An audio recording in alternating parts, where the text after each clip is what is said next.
haven't introduced myself before or you haven't watched one of my previous videos, my name is Sharissa Sebastian and I'm a leadership and executive coach for compassionate leaders.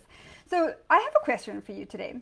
Do you find yourself in this place where maybe you just feel a little stuck or a little uncertain about what to do next? It might not be like the next big thing in your career, maybe you have clarity on that, but just the next step or how to position yourself from where you are now to align you really, really well with number one, what's right for you, but number two, to where you want to go, right? And so how do you take those steps? How do you, number one, get clarity, but then how do you take those steps? And so my little bit of advice for you today is to simply take the next step, whatever it can be. Take imperfect action. What I mean by that is when you start to take baby steps and stay in the space of curiosity and just look to, to test things out, to be curious, to see what's out there. Maybe it's a conversation that you can have. Maybe it's a Google search that you could do. I can't even tell you how many times when I was in the space of curiosity of like, oh, I wonder what this is all about. And I would do a Google search and the next thing you know, I have this amazing opportunity.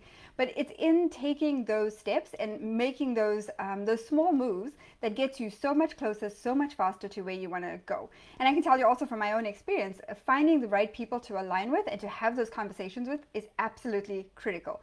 So the other thing I wanted to share with you today is that when it comes to having those conversations, of course, you want to make sure that you are being intentional about who it is that you are having conversations with to help you get that level of clarity. Of course, I'm here to help if you have any questions. But the one thing that I wanted to share with you today, a little bit of an analogy when it comes to this, is it's so much easier to steer a moving ship, right? Even if you're taking small steps, if you get that momentum going, even just a little bit, things start to clear up. Things start to make sense, or you get more pieces to the puzzle, and then you're able to see a little bit more clearer.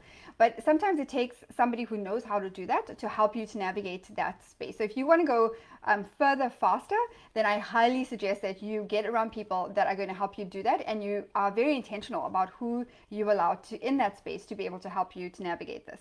So as far as taking that next step, I would love for you to think about what's one small thing that you can do right now that will get you closer to that level of clarity that you're looking for, and help you stay in that space of curiosity. You're not going in with the intention of solving this thing right away, but you're going in with the intention of just being curious to see what's out there. What if I have this conversation? Where could that lead? What if I do this research? Where could that take me? What if I watch a video? Like what is it that just do a search on some resources that might be helpful to you, right? Whatever it is, and then who can I reach out to? They can help me to get closer to that level of clarity that I'm looking for. So again, if you take nothing else away from this video, remember it is so much easier to steer a moving ship than it is when you're absolutely stagnant and you're not doing anything. So just take that next step. If you need help with that, reach out to me, send me a private message, and I'm happy to chat with you for free, no obligations or anything like that, but I'm happy to help you and get that momentum going for you. So thank you so much. Enjoy the rest of your day, and I will see you again on another one of these videos. Bye for now.